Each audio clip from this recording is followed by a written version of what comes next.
కుమార్ గారు, thank you so much అండి.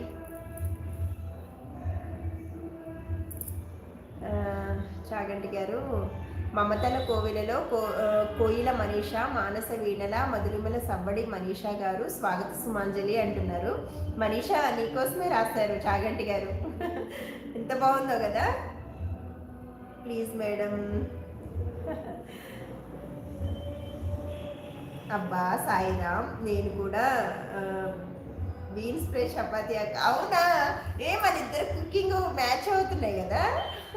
ఇదివరకు ఒకసారి అలానే అయినట్టుంది. అవునా, గుర్తుందా నీ లైవ్లో? అబ్బా సాయిరామ్, నేను కూడా అందుకే నవ్వావా. ఎస్, మన ఇద్దరం సేమ్ చెప్పుకుని వండుకుంటున్నాం మనం. రాజేష్ గారు, అమ్మో మనీషా నీకోసమే కవిత. అవును, అమ్మో చాగండి గారు థ్యాంక్ యూ అంటున్నారు. మనీషా చాలా బాగుంది కదా, మళ్ళీ ఇంకొకసారి చదివి వినిపించిన. మమతల కోవిలలో కోయిల మనీష, మానస వీడల మధురిమల సవ్వడి మనీష గారు స్వాగత సుమాంజలి. ఇది హైలైట్ అవుతుందేమో చూడాలి, ఏం హైలైట్ అవుతుందో చూడాలి ఈరోజు.